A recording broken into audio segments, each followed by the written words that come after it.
Today we are discussing registration and all the ifs, ands, buts, all of the ups and downs, whether it's worth it or not, who knows. But first... Who knows? Okay. But first, let's get into our fixations. Fixation of the week. Fixation of the week. Fixation of the week. You're up first. Okay. Wuthering Heights. Oh, I've been seeing so much about this. I so want to see it. I have heard a lot about it on the radio and I was interested. I've heard that a lot of women are going to see this movie and then going home and sleeping with their husbands. So I was like, oh, not what I expected. Right. Yeah. Right? I thought, Wuthering Heights, bit meh, like old-fashioned type. Wrong. This is porn.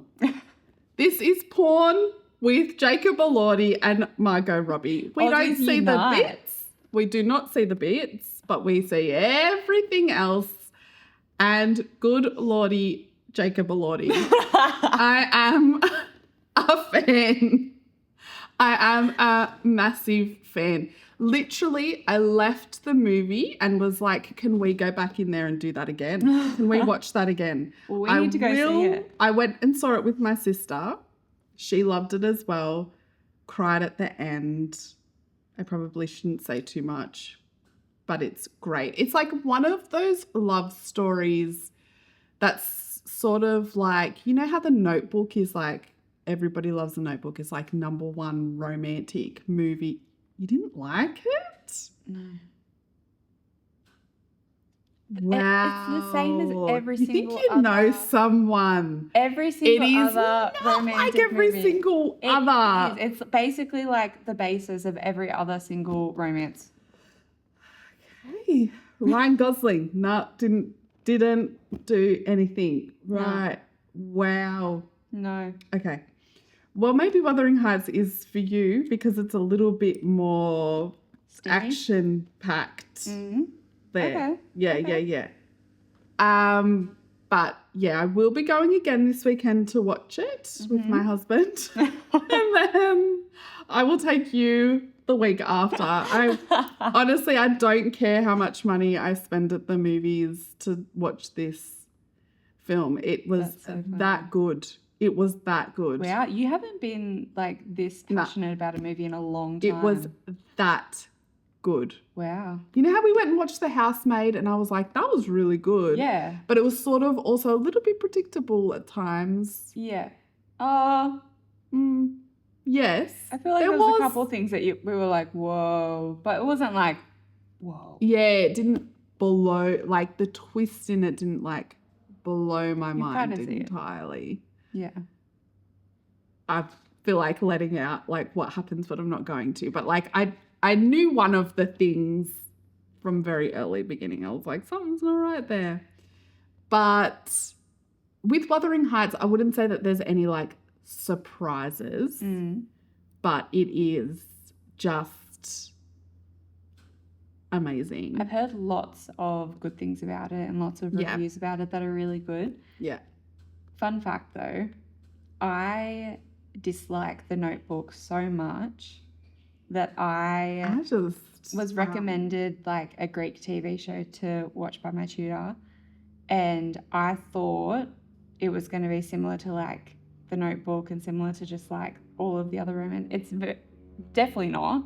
Like it's crazy, but I did not watch it for that long because I thought it was going to be like that. I don't think I've ever met anybody that doesn't like The Notebook. I'm seeing you in a whole new light. Revelations. We're going to have to go and discuss our friendship after this. As long as you like Wuthering Heights, we're good. If you walk out of that and go, this might be the end, guys. This might be the end of the Deep Review podcast for Jordy and Alyssa. Yeah, I'll be really confused if you walked out and went, To me, fantastic. The chemistry between them, amazing. Can't get any better. Like the best looking and the best looking as well. It was just Jacob Elordi just, oh my God. I just like that they're both Australians. That's really cool. Because Margot Robbie's just But it's Jacob Elordi, George. It's Jacob Elordi. Not going to lie. I know who he is. But I don't know who he is. What do you mean? Like, I know who he is. Oh my God. I also am like, Jacob Elordi? Like, I can't say what he's been in. Haven't you watched that show with Zendaya? What's it called? The one with all the teenagers? Oh, God. No. I think I know what you're talking about, but I haven't. It escapes me. Such a great show. Oh, Euphoria? Euphoria. He's a dick in that show, but he's hot. But in this one, he's not a dick. He's like beautiful. He's a little bit of a dick at times, actually. But he's beautiful. Anyway. We'll go watch it. You can make your mind up. What is your fixation this week? Mine's very boring, very vanilla, bland. It's chia seed pudding. Wow. Okay. This is not just like a mental fixation. This is a physical fixation. I am obsessed.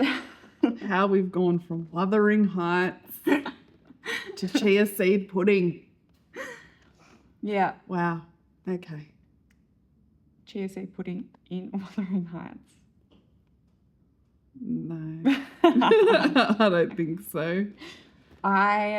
It's everywhere. I'm like actively looking at new recipes. I'm trying new recipes. I'm being very experimental. I'm like, oh, this week I'm going to try this. This week I'm going to try this. I even thought about doing like a chia seed pudding flight. You know how those people that do like the potato flights and like no? Oh yeah, that's a whole other thing. So there was like a bit of a trend going on where people would get like, I don't know, a baked potato, and then they get like 6 little mini ones, and they put like little different toppings on each one, so you'd get like a bite of different toppings of each one. No? Jordy, we need to get you like you need to get out more. Well, this is your fixation of the week, and I can see that you're so excited by it. I'm genuinely worried. I genuinely have been planning to do a chia seed pudding flight. Okay. For ages. Like, I've been saving recipes. Maybe you could do a chia seed flight and we'll upload it to our Instagram and TikTok, and people can see. I feel like there'd be a lot of people that would really enjoy that, actually. Probably. I mean, there's a lot of the people that listen to the podcast that but you have to probably need to prepare their food for work and would love a Jordy chia seed pudding recipe. I'll do a flight and we can I want to see this. Rate them out of 10. Sure. I think this is actually getting me really excited. We need to do this. We need to do it. Anyway, so far I've got down pat a peanut butter cup one recipe. We're just being bombed at the moment. It's fine. We're talking about chia seed pudding. I've done a mango coconut one. Oh, which is really good. Yeah. I've done a strawberry chocolate one. I've done a honey and cinnamon one. So like a little, you know, all great. I love it. Full of protein, full of fiber. The only thing that kind of freaks me out, that I'm kind of like, oh, sometimes I need to have a bit of a break with the chia seed pudding, is sometimes if you eat too much chia seed pudding, or if you don't soak them properly and they don't absorb outside of your intestines. If you eat them. Stop. Is this going where I think it's going? Yep. Well, if you eat them and they absorb in your intestines, you can create like a blockage inside your intestines, and then you have to like either go and get like high intense laxatives, or you have to get it surgically removed. So sometimes you need to have a little bit of break with the fixations. And that's all, folks. Okay. But we're doing a chia seed flight. Well, I don't want it to block me, Jordy. I will do it properly, and you'll have like a little teaspoon of Okay. just 6 little flavors. It's not like you're eating them for days on end every week like I am. No. Because I'm obsessed. I wake up thinking about chia seed pudding. I go to sleep thinking about chia seed pudding. Yeah. Sometimes in the middle of the day, I think about chia seed pudding. Just a little snack, you know? I just love it. We need to get you out more, doll. Really do. Really do. This is concerning. I'm worried. Get onto your psych stat.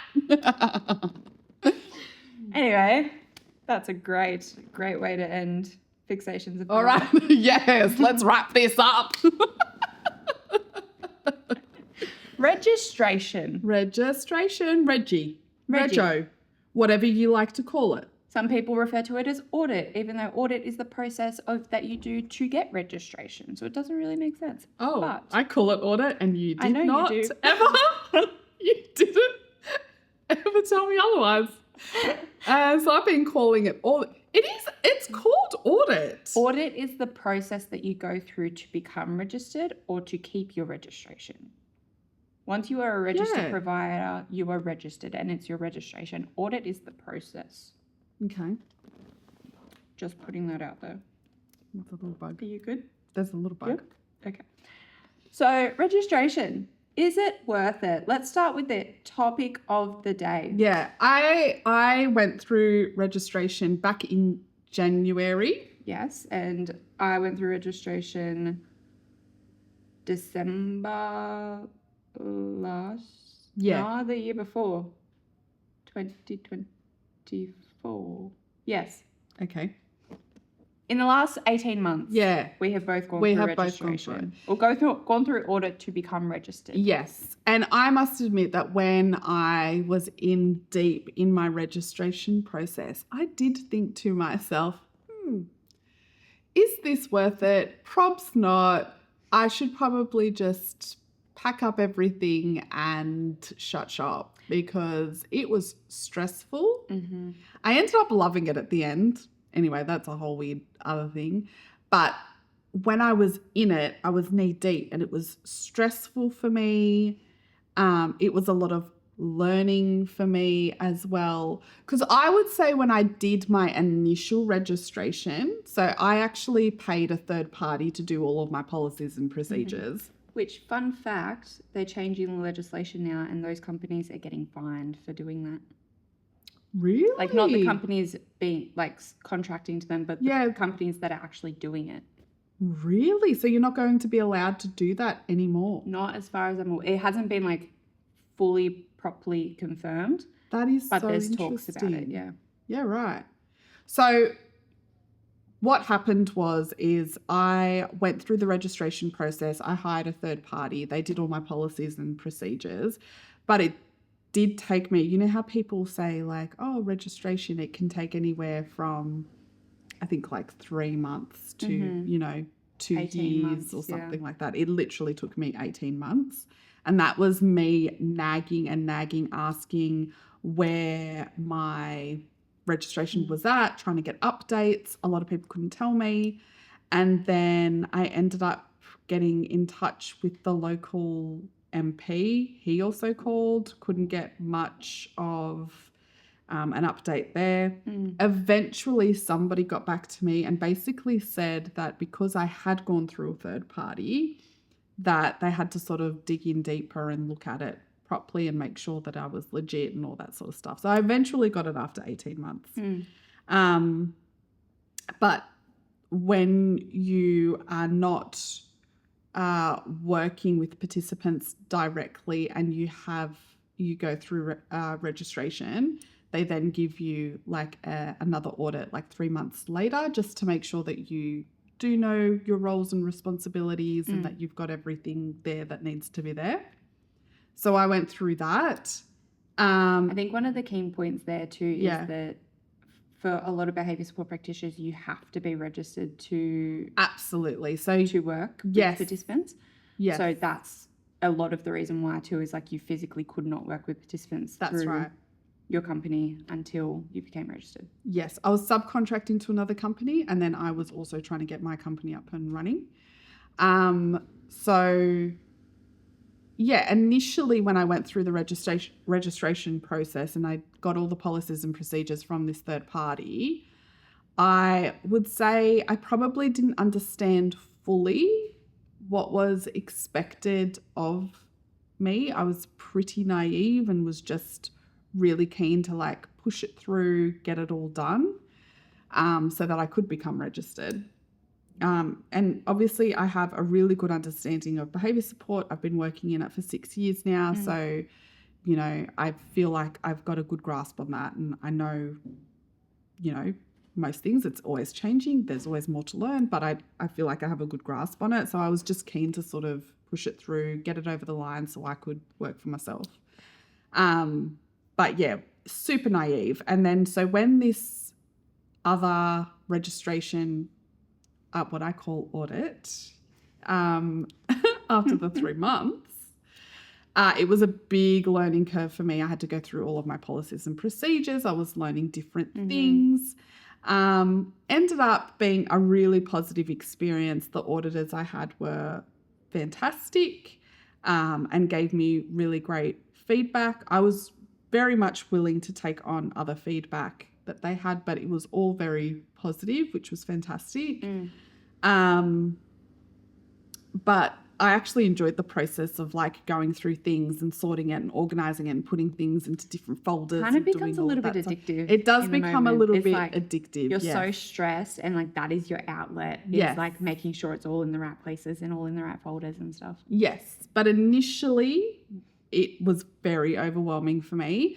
It costs a fuck ton of money to really do your registration, which kind of made me angry when I think about other providers that don't need to be registered, and so then are not having to fork out that money or having to go through that process. I think the process is fantastic, and I think that everybody should do it just so that they are aware of their roles and responsibilities, the legislation behind things, all of that sort of stuff. I do think everybody should have to be registered for that reason. Yeah, going through the audit process, it's, again, one of the most stressful periods ever. Yeah. And I think that it's also, as every single audit experience I've gone through, whether I've been just an employee or the kind of in the hot seat. Yeah.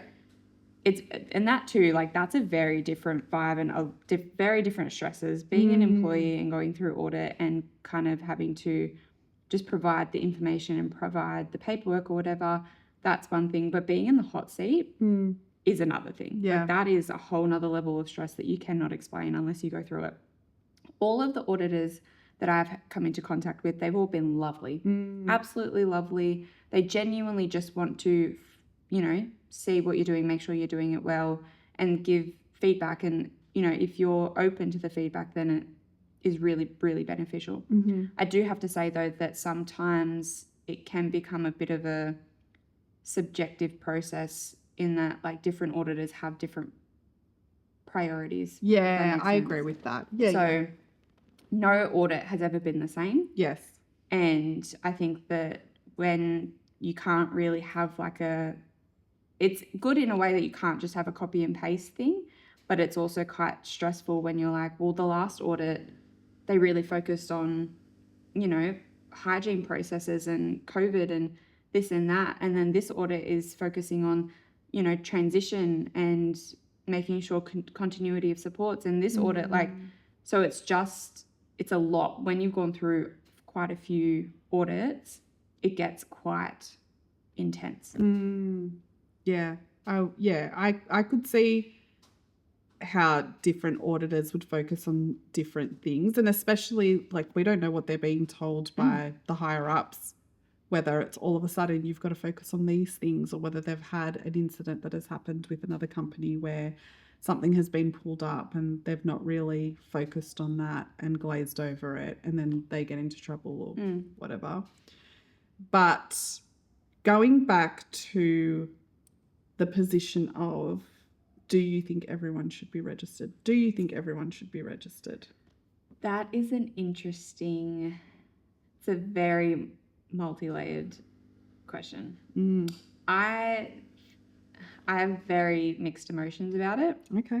I think as a registered provider, I really feel that we benefited from the audit process. I love being registered. I think that being a registered provider is really important in the space, purely for what you said around making sure providers understand their rights and responsibilities, that there is some sort of process where they are being held accountable by, you know, the commission, the NDIS, all of that. I think that it kind of allows people to have a refresh on, you know, their business and their values and their processes and operations and stuff. So I think that being a registered provider is very important.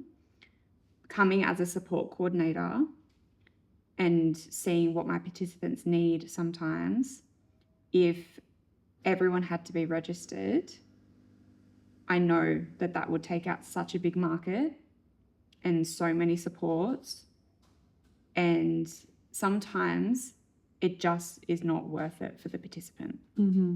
So there's lots of layers to that for me. Like, coming at it as a provider, 100%, I think that they need to be registered. Coming at it from a participant's point of view, I don't think that that would be as beneficial as people think it would be. But then shouldn't we be looking at, you're talking about it not being viable financially, and that's what would take out the market, because we both know it costs a lot of money, and the bigger your company is, the more you're going to pay. So I think that that's something that needs to be looked into. Why is it so expensive? You know, what's happening there? We should be decreasing the cost of registration to then make sure that everybody can, it is something that everybody can access. And I think it's a really hard thing to kind of be like, even if we do decrease the cost of it and things, a lot of people wouldn't still pass registration. And again, I'm in two mindsets about it, because everyone says, well, those people shouldn't be in the industry. Those people shouldn't be able to work with, you know, participants. But sometimes you get people who are just really good people. They have really good intentions. They support their participants as best as they can. They, you know, go above and beyond. They live for the space. They live for working in the space. But they're just not good with all of the other stuff. And I think that that's another thing, is all of those people would be knocked out of the market too, because they wouldn't pass registration. And there's a side of me that's like, well, if they don't pass registration, they shouldn't be in the industry. But there's another side of me that's like, but you can be a good person still. Like, and that's what we need in the industry. Absolutely. And empathy is not something that's going to pass registration either, and it's not something that can be measured. But, and I agree with you that there are people that are out there that are really passionate about working in this space, that have, you know, a lot of empathy for participants and do a great, great job. My concern then would be that if they are a great support worker, but then do not have the skills to translate that into registration, it's putting them in a vulnerable position where they are at risk of all sorts of things. Because I would say even through, you know, the registration process, I learnt a lot about, you know, especially risk is a massive one.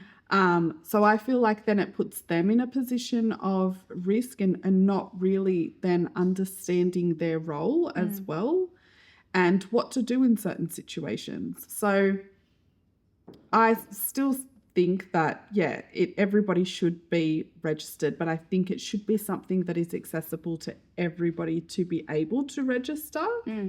And yeah. But yeah, I think it should be something that is accessible for everyone.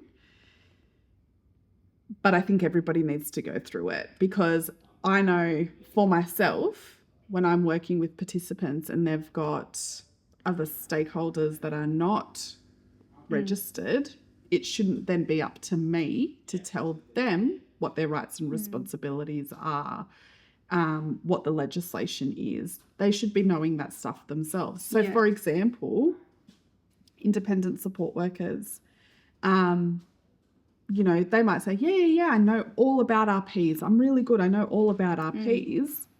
But then try to then implement unauthorized RPs because they think that they can because they're an independent support worker. Then I have to tell them the legislation. I have to share with them all the paperwork and all the stuff to say, you cannot do this. And if you do, it is a reportable incident. You need to report it to the commission.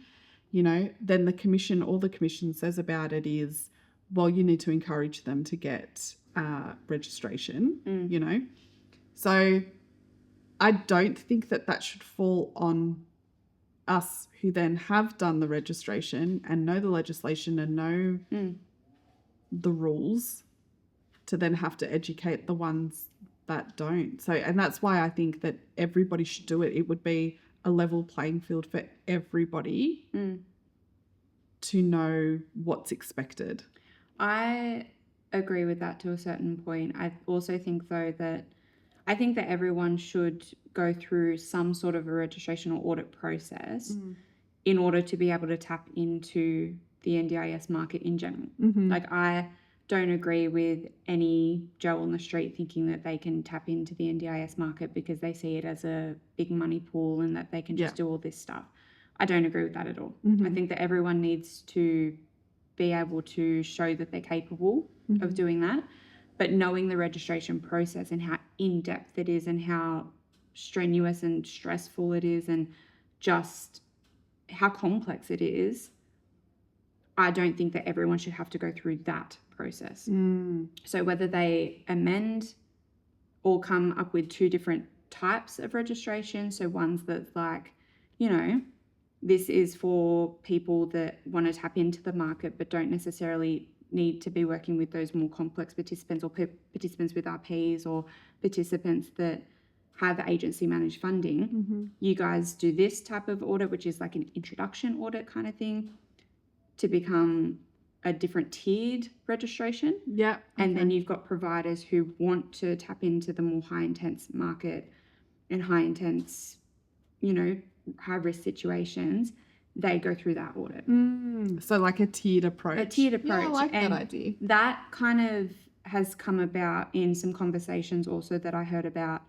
I went to an information session a couple of weeks ago and they were talking about the introduction of different tiered price guide arrangements. So one for registered providers and one for unregistered providers.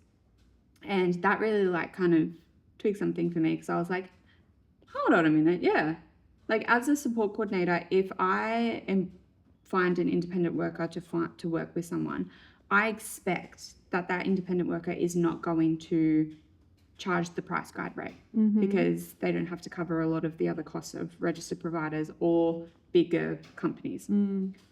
I can't negotiate that really. If they decide they want to charge the price guide rate, they can do it. They can, and if the participant wants to work with them, that's on them. Like that's their choice. So I do think that would be a benefit because there's other costs, not just the registry, not just going through the audit and having to pay for that is another cost that unregistered providers don't have to deal with, but just everything else too. Like I think that being registered, you know, we have people that are overseeing us, we have people putting in complaints and, you know, that being addressed by the commission. We have those times where we need to spend a lot of time doing unbillable things because the commission has asked us to.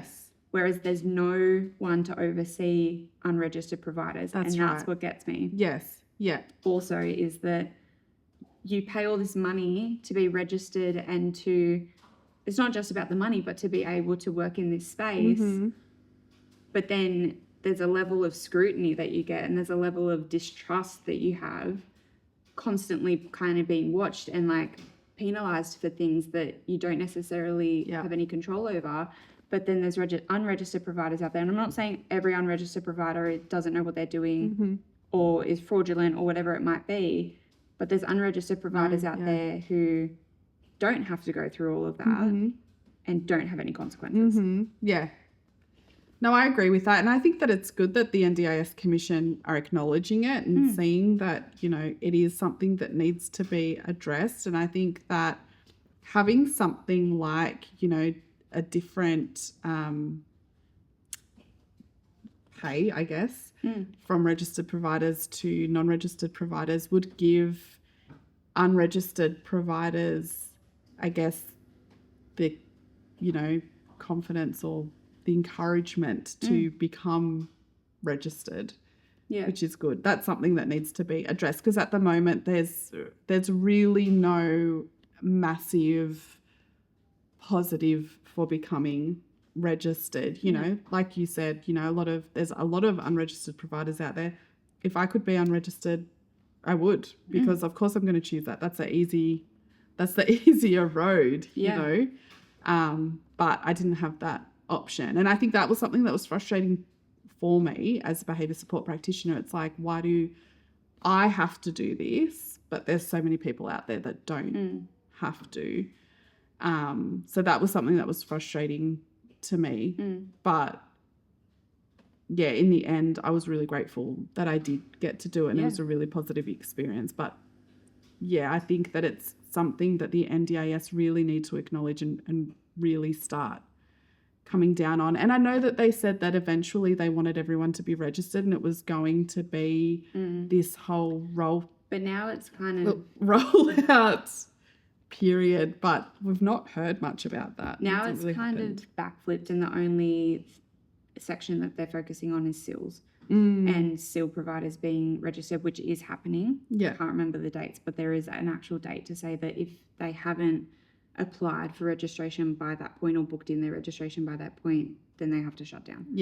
So, and I, like, personally, I agree there are some providers and some areas within the NDIS that should be registered. SILs, absolutely. One of them. Absolutely, yes. I personally think that support coordinators have to be registered. Yes, I agree with that too. And that just might be that's definitely just my opinion, but I think that there's a level of complexity to support coordination that you need to understand the processes and your roles and rights and responsibility. Like, there's so much to it. Behaviour support, I do think needs to be registered. Well, we work with complex people, yes. I don't necessarily think that all allied health should be registered. And that's purely just because I know that there's so many amazing allied health professionals out there who just cannot afford to do the registration again. Like, and I think back to that as well, there is such a huge shortage of OTs and speechies, especially in the regional areas. It's massive. The wait lists that people are on are huge. And then if you, on top of that, are putting pressure on them to become registered, I think that that's, you know, we already know that they've gone and they've done their degrees to become, you know, an OT or a speechy. I think that that should be enough. I think that, like you said, if there's a pressure on them to become registered, then we're getting rid of a whole market that's already dwindling, basically. 100%. I don't necessarily think that all support workers should be registered, but I do. But I do think that they need to change the buy-in to the NDIS market and for it to not be so easy.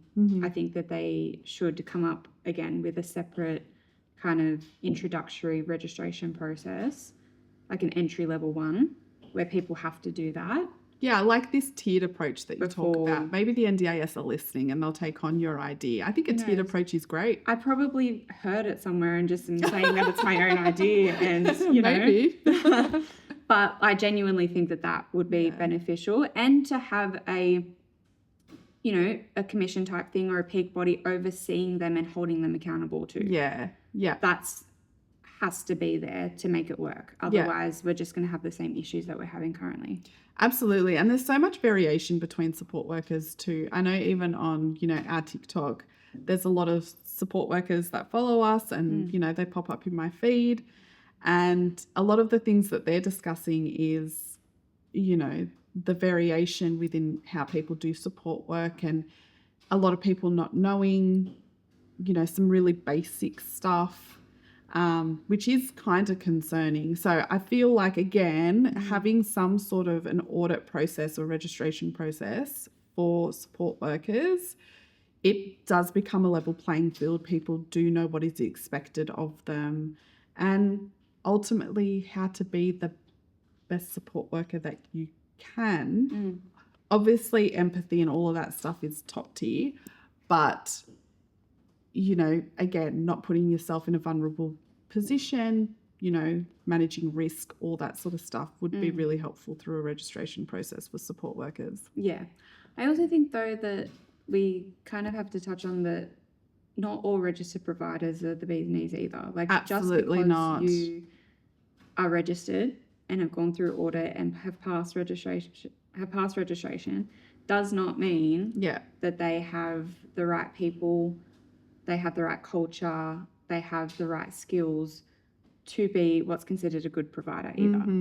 So that's the other thing is, like, even if you go through registration, you still have to work on, being open to things and change and all of that stuff to be able to flourish in the space. But I would say that knowing that a provider has been put through a registration process, there's then a level of expectation.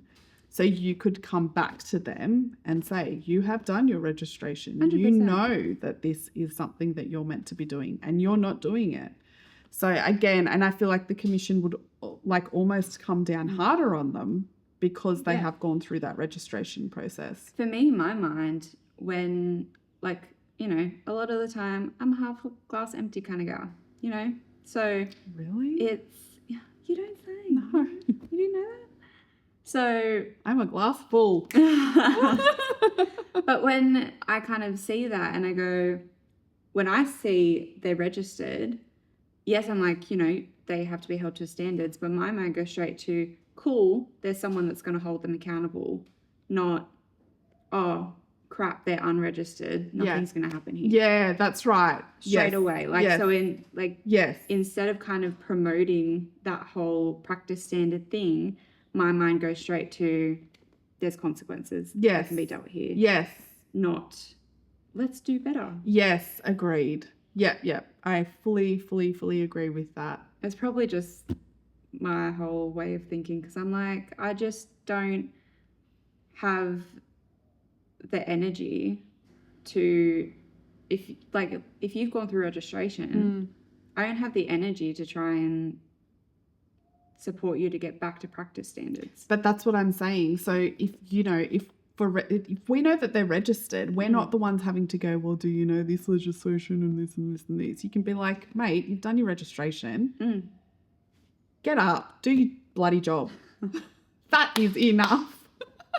But if they're unregistered, I feel like that there is an onus on us to then go, well, this is the legislation and this is what needs to be done and blah, blah, blah. And they can turn around and be like, oh, I didn't know, I'm an unregistered provider. And I'm not making fun of unregistered providers. No, and there's amazing unregistered providers out there, but it's more frustrating that there's no one holding people to account. Yeah. And it's interesting that, when we talk about registration, we talk about, knowing the legislation and stuff. But I can probably say that nearly all of the audits that I've gone through, you don't really have to know the legislation in terms of, you have to know the practice standards to a point, but if you have the right paperwork and you're showing that you're using the right paperwork, you have the right policies and procedures, it's kind of bing, bang, boom, done. I think there's people out there who go above and beyond and then take that next step to make sure that they know the legislation. I think it's different in your situation because you're working with high risk, complex participants and restricted practices. That's very different. In a support work world and support coordination world, knowing the legislation is great, but I don't necessarily think that means that you have to, you can be registered or not. Does that make sense? It's not the end all or be all. Yeah. I think that you're somewhere in the middle. I still am you need to be registered in some way or form. I really like this tiered approach. for people to be able to afford and have some level of knowledge. Because for me, it's just like red flags everywhere, not just for the participant, but also for the person that is unregistered. So I think that there should be a level of registration, but I think that the cost is crazy of it. And I think that is the number one thing of the reason why people wouldn't get registered is 100%. because they have to fork that out, every 18 months or something like that, something ridiculous. Or they know that they're not going to pass registration. So what's the point? That's right, yeah. But I think I'm in the middle unless they decide to take my idea or the idea of someone that I've heard and have regurgitated here and do the tiered approach. If they do that, I'm all for registration. But if they kind of backflip on that and make it extra hard and harder to actually become registered, then I'm probably going to go the other way. Yeah. I don't think that they should make it harder to be registered. And I don't know why they would make it harder you never know. to be registered. But this is the NDIS and we don't know what they're going to pull next. Well, that's all, folks. Yeah, that's it for today. Thanks, guys, and we'll see you next time. Bye.